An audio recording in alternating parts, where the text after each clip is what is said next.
Class 12th के बच्चे ध्यान दें। आज बताया जाएगा आपको फिनाल के गुण। फिनाल के गुण, प्रॉपर्टीज ऑफ फिनाल।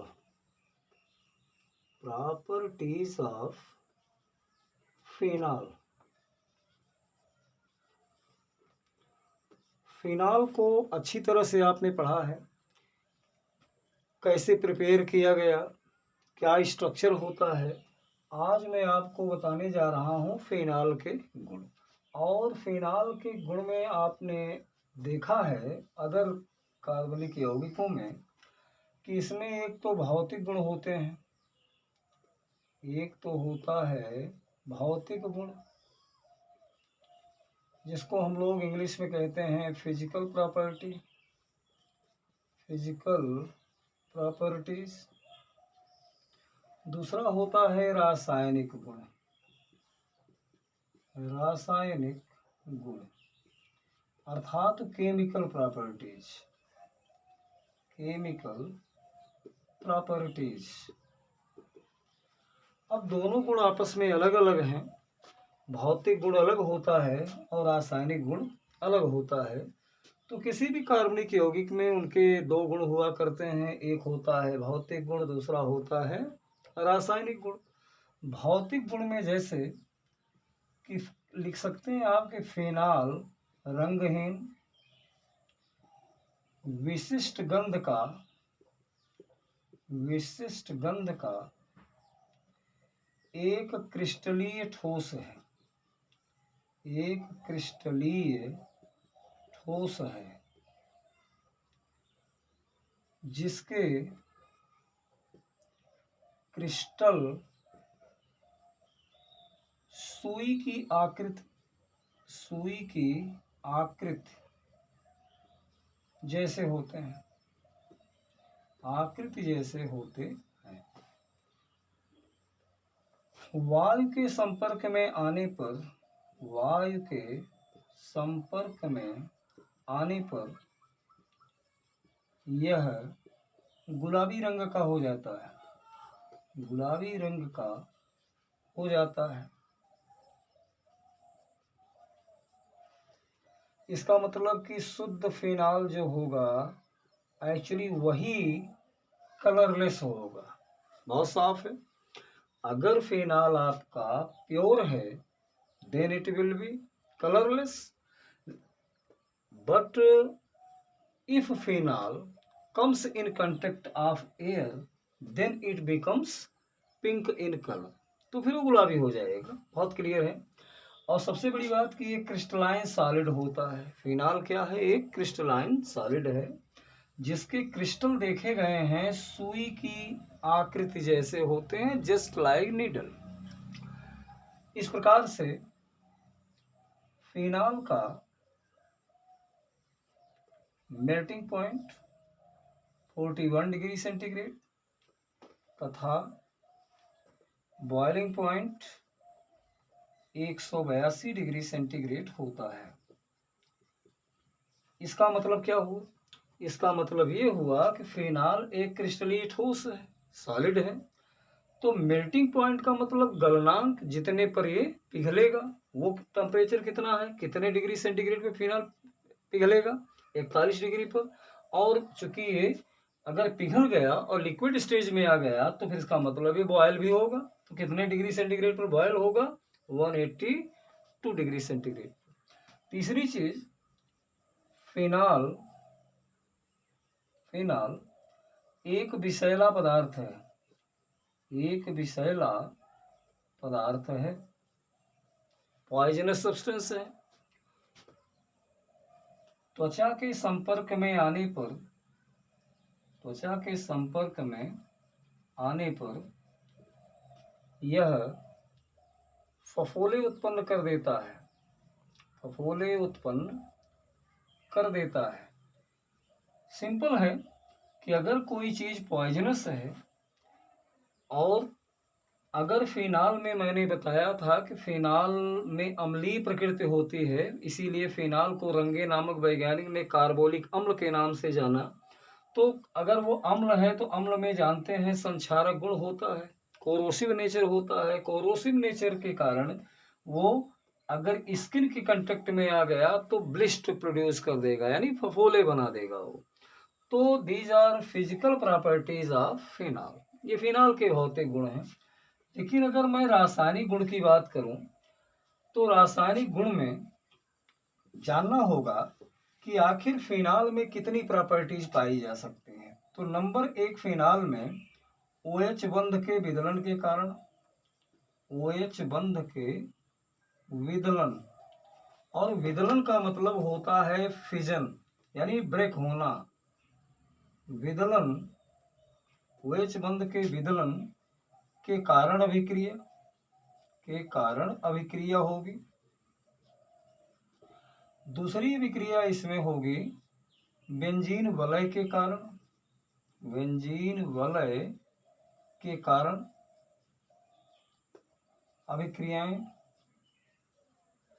अभिक्रिया होगी। और तीसरी अभिक्रिया इसमें ऑक्सीकरण की होगी, इसमें ऑक्सीडेशन भी होगा। अगली अभिक्रिया को हम कहते हैं संघनन अभिक्रियाएं भी होंगी, संघनन अभिक्रियाएं। और नेक्स्ट कुछ अन्य अभिक्रियाएं भी पाई जाती हैं, अन्य अभिक्रियाएं भी फिनाल में देखने को मिलती हैं। तो आप इसको इंग्लिश में लिखना चाहें तो reaction due to fission of OH bond, reactions due to fission of O and H bond. Second number reaction due to benzene ring. Third number oxidation. Fourth number condensation reaction, इसको हम condensation reaction बोलते हैं। और अन्य अभिक्रियाओं को English में कहा जाता है अदर रिएक्शन। तो कुल मिलाकर के फिनाल के अंदर जो पाई जाने वाली अभिक्रियाएं हैं वे कितने प्रकार की संभव हैं? 5 प्रकार की। यानी रासायनिक गुण जो है फिनाल के 5 प्रकार में डिवाइड किया जा सकता है। अब इसमें एक चीज कि फिनाल की स्ट्रक्चर को अगर देखा जाए, फिनाल के स्ट्रक्चर को, तो सब जानते हैं फिनाल का स्ट्रक्चर इस प्रकार से होता है। इसमें OH ये लगा होगा, इसी को हम लोग कहते हैं फिनाल। फिनाल यही है। और इसका फार्मूला जो है, मॉलिक्यूलर फार्मूला बनेगा वो 6H5OH बनेगा। इसका जो अणुसूत्र बनेगा, अणुसूत्र, ये अणुसूत्र है, मॉलिक्यूलर फार्मूला होता है फिनाल का। जबकि ये इसका संरचना सूत्र हो गया, स्ट्रक्चरल फार्मूला हो गया। तो फिनाल का स्ट्रक्चरल फार्मूला लिखा हुआ, फिनाल का जो मॉलिक्यूलर फार्मूला है वो ये होगा, 6H5OH होगा। और साफ दिख रहा है इसमें कि ये OH जो बांड है, ये O और H बांड, इसका मतलब कि बहुत सारी अभिक्रियाएं हैं जिसमें OH बंध का क्या होगा, विदलन होगा, यानी फिजन होगा। ये OH बांड ब्रेक होगा। अब प्रश्न ये है कि आखिर OH बांड क्यों ब्रेक होगा? OH बांड इसलिए ब्रेक होगा क्योंकि इसके पास ऑक्सीजन पर देखिए इस प्रकार से लोन पेयर हुआ करते हैं। ऑक्सीजन परमाणु पर क्या होगा, लोन पेयर होगा। और जब ये लोन पेयर होगा तो इस प्रकार से फिनाल के अंदर देखिए कंडीशन ये हो जाएगी कि यहाँ पर हम अगर इसके इलेक्ट्रॉन को दिखाएं तो इस प्रकार की कंडीशन दिखाई जा सकती है फिनाल में। अगर हम बीच में स्फीयर न बनाएं तो इसका मतलब हमें double bond single bond, double bond single bond, double bond single bond show करना पड़ेगा। तो फिनाल में अगर ये कंडीशन कर दी गई तो फिनाल में इसमें जो लोन पेयर ऑफ इलेक्ट्रॉन है ये कन्वर्ट हो जाएगा पाई में, और ये जिसका पाई इलेक्ट्रॉन है वो कन्वर्ट हो जाएगा लोन पेयर में। अर्थात फिनाल की अनुनादी संरचना डेवलप होनी शुरू हो जाएगी। अगर फिनाल की इस स्ट्रक्चर को ओरिजिनल फिनाल माना जाए तो आगे देखिए ये फिनाल की जो रेजोनेटिंग स्ट्रक्चर बनेगी, फिनाल की अनुनादी संरचनाएं, वो कैसे लिखी जा सकती हैं।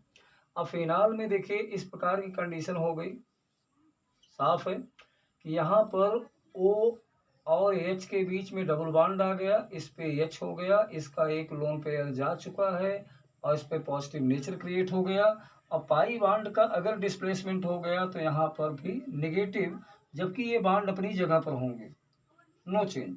तो ये फिनाल की फर्स्ट स्ट्रक्चर देखिए, फिनाल की एक अनुनादी संरचना जो बनी फर्स्ट पोजीशन इस तरह से, इसमें कंफर्म है कि आर्थो स्थिति पर ऋण आवेश पैदा हो गया। आर्थो पोजीशन यानी एक और दो पोजीशन पर आर्थो पोजीशन पर ऋण आवेश पाया गया। अब अगर ऋण आवेश का डेलोकलाइजेशन होगा, विस्थानीकरण अगर हो जाए, तो इस स्ट्रक्चर को ऐसा भी लिखा जा सकता है, जैसे ये पाई बॉन्ड आपका यहाँ चला जाए तो ये स्थान विनिमय हो जाएगा, अर्थात ये अपनी जगह पर देखिए इस प्रकार से ऋण आवेश यहाँ भी आ सकता है, बाकी ये पोजीशन आपकी फिक्स रहेगी इस तरह से। यानी ये फिनाल की का सेकंड स्ट्रक्चर होगा, जिसको हम लोग रेजोनेटिव स्ट्रक्चर कहेंगे। अब आप कह सकते हैं कि ऋण आवेश का जो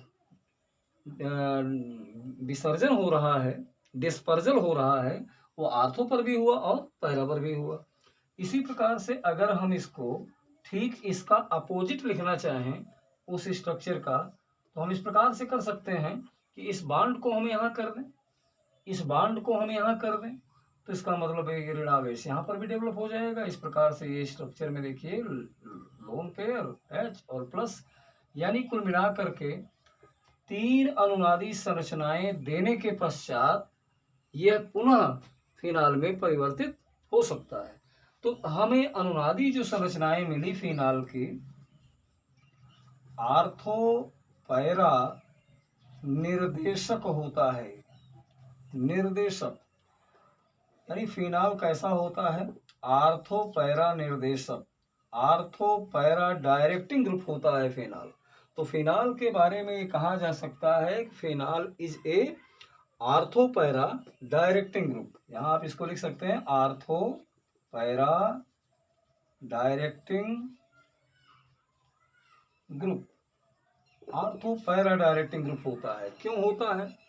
क्योंकि आपने ऋण आवेश देखा या तो आर्थो पर है 1 और 2 पोजीशन पर, या फिर 1 और 4 पोजीशन पर है, पैरा पर है, इधर भी ये 1-2 पोजीशन यानी आर्थो पोजीशन, ये दोनों कंडीशन सेम है, लेकिन यहाँ पर कंडीशन पैरा पोजीशन पर है। तो इस प्रकार से ये साबित करता है कि कहीं न कहीं अगर ऑक्सीजन पर धन आवेश इसके हर अनुनादी संरचना में क्रिएट हो रहा है, तो जाहिर सी बात है अगर इलेक्ट्रॉन घनत्व तो इस पर कम हो गया, इलेक्ट्रॉन डेंसिटी कम हो गई, तो ये साझेदारी का इलेक्ट्रॉन युग्म फिर ऑक्सीजन अपनी ओर खींच सकता है, और अगर खींच लेगा तो कंफर्म है कि फिर इसमें से H+ निकल जाएगा, यानी ये बॉन्ड ब्रेक हो सकता है, तो कंपाउंड बन जाएगा इसमें, इस प्रकार के स्ट्रक्चर शो करने लगेगा फिनाल। फिर इस प्रकार के देखिए यहाँ पर कंडीशन ये और यहाँ पर डबल बॉन्ड के साथ O लोन पेयर, ये यहाँ पर प्लस, और अगर ये H निकल गया तो इसका भी इलेक्ट्रॉन क्या आ गया यहाँ पर ऋण के साथ, यानी अब पॉजिटिव पोल क्लियर हो गया, खत्म हो गया, यहाँ पर आ गया निगेटिव, यानी कुल मिला करके यहाँ से क्या निकलने वाला है H+। तो H+ के कारण जो है यह फिनाल की प्रकृति कैसी होती है, अम्लीय, एसिडिक नेचर होता है। इसीलिए तो फिनाल को इसकी दुर्बल अम्लीय प्रकृति माना जाता है। फिनाल की प्रकृति वीक एसिडिक होती है, वीक एसिडिक नेचर होता है फिनाल का। इसके लिए Ka का मान 1.3 इंटू 10⁻⁻10 होता है, यानी Ka का मान काफ़ी कम है, और Ka का मान कम होना ही बताता है कि फिनाल में एसिडिक नेचर तो है लेकिन बहुत ही वीक है। तो इस प्रकार से कंफर्म है कि हाइड्रोजन में ये बॉन्ड तो कंफर्म है कि ब्रेकेबल होगा, यानी ये बॉन्ड ब्रेक होगा, वो इनकी अनुनादी संरचनाएं रेजोनेटिव स्ट्रक्चर शो कर रहे हैं, बहुत क्लियर है। अब आइए कुछ रिएक्शन को देखा जाए कि आखिर OH बंध का विदलन कहाँ हो सकता है। OH बंध का विदलन देखिए करने के लिए तमाम रिएक्शंस हैं, जैसे इस रिएक्शन में भी देखिए OH बंध का विदलन हो सकता है। पहला नंबर कि आप लीजिए फिनाल को, इस तरह से फिनाल लिया गया, और फिनाल की क्रिया अगर हम इसका 2 मॉलिक्यूल ले लें और सोडियम नाइट्रेट से करा दें, सोडियम धातु के साथ क्रिया करा दें फिनाल की, तो कंफर्म है कि यह हाइड्रोजन जाएगी और इसके बदले में कौन आएगा, सोडियम। 2H 2H अगर यहाँ से रिप्लेस होगा तो यहाँ पर 2Na सब्स्टिट्यूट होगा तो ये हो जाएगा C6H5ONa और प्लस हाइड्रोजन गैस रिलीज होगी। इसका नाम सोडियम फिनॉक्साइड है। सोडियम फिनॉक्साइड, सोडियम फिनॉक्साइड नामक एक साल्ट का फॉर्मेशन देखिए इस प्रकार से होगा। तो कन्फर्म है कि ऐसी विक्रियाएं में जहां इलेक्ट्रोपॉजिटिव नेचर होता है सोडियम का, उसने हाइड्रोजन को क्या कर दिया, रिप्लेस कर सकता है वो। ऐसी बहुत सारी विक्रियाएं हैं जहां पर आपका हाइड्रोजन जाने वाला है। जैसे मान लीजिए कि मैंने यहाँ फिनाल ले लिया C6H5OH और इसका रिएक्शन करा दिया CH3MgBr से, यानी ग्रिगनार्ड अभिकर्मक से। इसका रिएक्शन अगर मैं करा दूं ग्रिगनार्ड अभिकर्मक से रिएक्शन करा दिया जाए, यानी ग्रिगनार्ड रिएजेंट से रिएक्शन कराया जाए, चूंकि आप जानते हैं कि हाइड्रोजन निकल सकती है, एसिडिक हाइड्रोजन है, तो इसके साथ ये रिएक्शन हो जाएगा और यहाँ से कंपाउंड बन जाएगा C6H5OMgBr, एक योगात्मक यौगिक बना। साथ साथ इसमें निकलने वाली गैस कौन सी होगी, मीथेन गैस होगी। इस तरह से मीथेन गैस को रिलीज किया जा सकता है। अगर आपको मीथेन के अलावा इथेन बनाना है तो फिनाल की क्रिया आप एथिल मैग्नीशियम ब्रोमाइड से करा दें, एथिल मैग्नीशियम ब्रोमाइड से या एथिल मैग्नीशियम आयोडाइड से। यानी कुल मिला करके आप आर को चेंज, RMgX के फार्मूले आप जानते हैं। RMgX सूत्र के जितने यौगिक हैं दे आर ग्रिगनार्ड रिएजेंट, वे सभी ग्रिगनार्ड विकर्मक हैं। आर में भी चेंजेबल, ये आर जो है चेंज हो सकता है, यहाँ आर की जगह CH3, अब आर की जगह C2H5। X also will be changeable, ये भी बदल सकता है।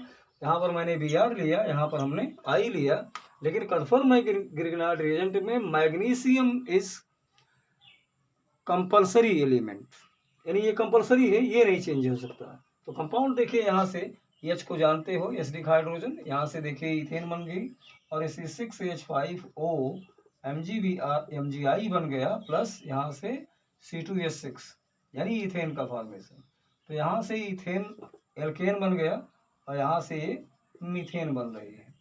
तो इस प्रकार से आपने देखा कि OH बॉन्ड का अगर विदलन हुआ तो कहीं तो ये हाइड्रोजन गैस रिलीज हुई और कहीं पर जैसे ग्रिगनार्ड रिएजेंट के केस में आपने देखा कि एल्केन का फॉर्मेशन हुआ, चाहे मीथेन बनेगी या फिर इथेन बनेगा।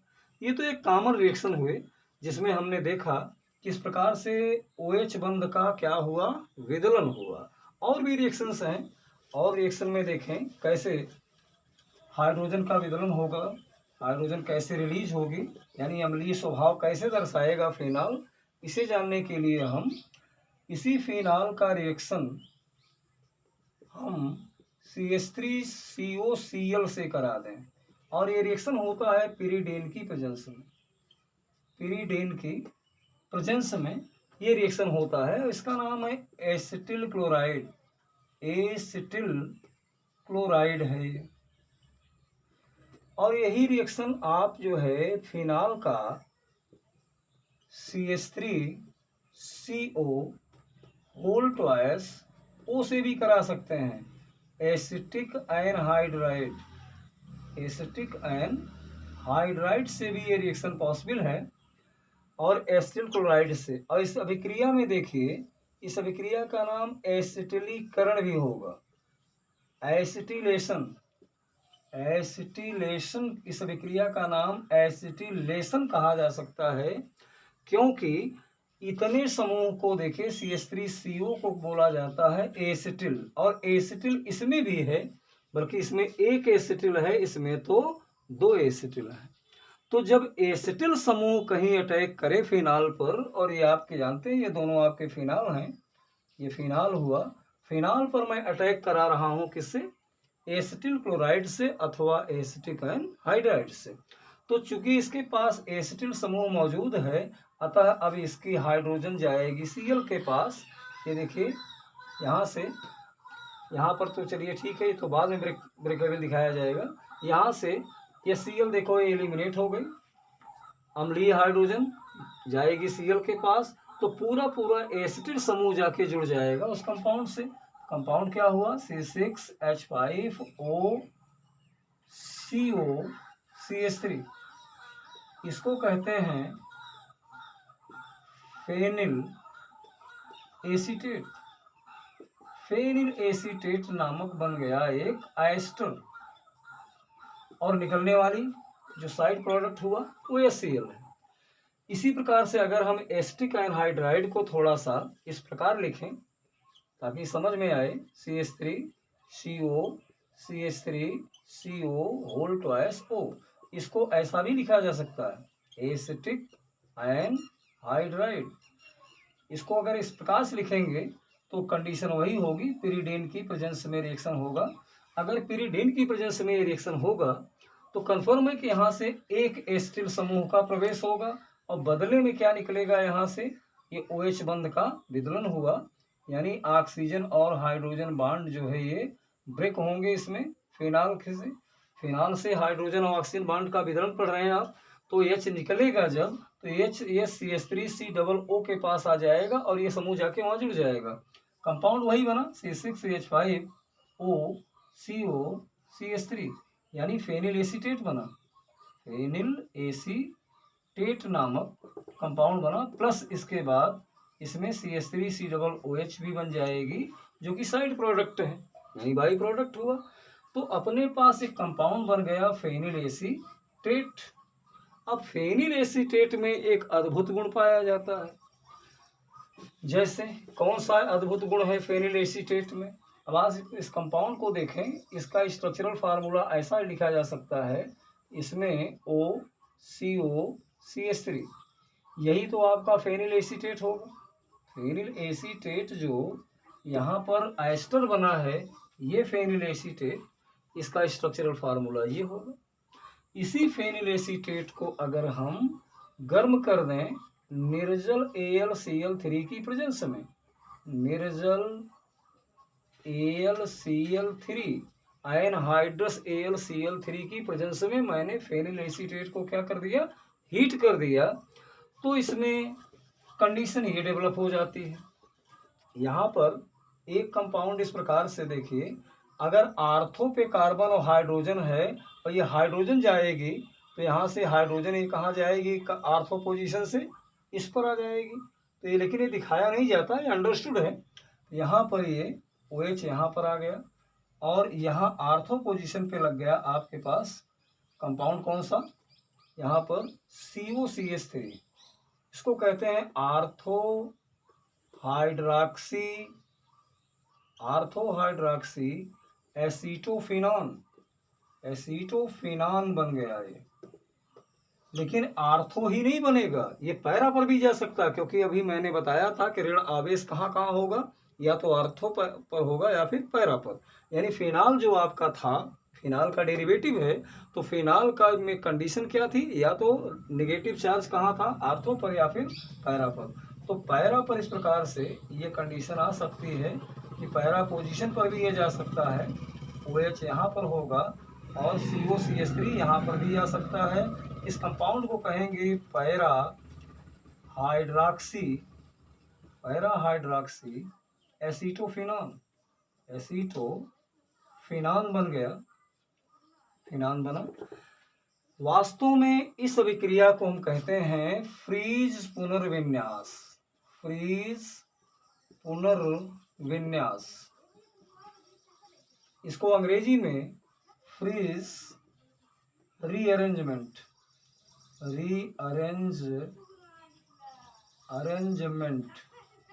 फ्रीज रीअरेंजमेंट रिएक्शन होते हैं ये। तो इसमें क्या होता है कि फेनिल एसीटेट जो है अपनी व्यवस्था दूसरे प्रकार से कर लेता है। तो इस प्रकार से ये कभी तो आर्थो पोजीशन पर और कभी वो पैरा पोजीशन पर जा सकता है। इसी प्रकार से अगर हम इसमें आपको यही रिएक्शन में फिनाल की क्रिया अगर हम C6H5OH, ये फिनाल की क्रिया अगर हम इसमें फिनाल रिएक्ट विद C6H5COCl यानी बेंजाइल क्लोराइड, इसका नाम है बेंजाइल क्लोराइड। और बेंजाइल क्लोराइड में अभी तक हम पिरिडीन लिया करते थे, इस बार हम NaOH के साथ इसको हीट कर रहे हैं। NaOH के साथ हीट करेंगे तो कंफर्म है कि फिनाल में जो एसिडिक हाइड्रोजन है वो HCl के कंटेक्ट में जाएगी और पूरा पूरा बेंजाइल ग्रुप जो होता है ये जा करके उस पर अटैच हो जाएगा। तो कंपाउंड बना C6H5O C6H5, इसको फेनिल बेंजोएट बोलते हैं। इस कंपाउंड को बनेगा जो वो फेनिल बेंजोएट हुआ। फेनिल बेंजोएट नामक एक एस्टर बना और इसके बाद निकलने वाली गैस होगी HCl। उसी प्रकार से यानी ठीक एसिटिलीकरण का जैसे रिएक्शन हुआ, लेकिन ये बेंजाइलीकरण कहलाएगी, बेंजाइलेशन होता, क्योंकि यहाँ पर बेंजाइल ग्रुप जाके अटैच हो रहा है, वहाँ पर एसिटिल ग्रुप अटैच होता था। तो यहाँ पर फ्रीज विन्यास जैसा उसमें था उसी प्रकार से फ्रीज पुनर्विन्यास इसमें भी होगा। फ्रीज पुनर्विन्यास यानी Fries rearrangement found in phenyl benzoate also, इसमें भी पाया जाएगा। और फ्रीज पुनर्विन्यास क्या है अभी ठीक जस्ट मैं बता रहा हूं पीछे। लेकिन इस रिएक्शन को प्रपोज करने वाला एक वैज्ञानिक था, उसका नाम था साटन बॉमन रिएक्शन, यानी इस रिएक्शन को जिसने दिया था उस वैज्ञानिक का नाम था साटन बॉमन। साटन बॉमन अभिक्रिया भी बोली जाती है। तो चूंकि ये अभिक्रिया किसी साइंटिस्ट द्वारा दी गई और साइंटिस्ट का नाम था साटन बॉमन अभिक्रिया, तो ये अभिक्रिया बहुत ही मोस्ट इम्पॉर्टेंट है और ये अंतर्गत वही आ रही है कि जिसमें फिनाल का O और H बंध का विदलन हो रहा है। तो साटन बॉमन अभिक्रिया को अच्छी तरह से नोट करें। अभी और भी ऐसी अभिक्रियाएं हैं जहां पर हम देखेंगे कि यहाँ फिनाल का OH बॉन्ड का फिजन हो रहा है।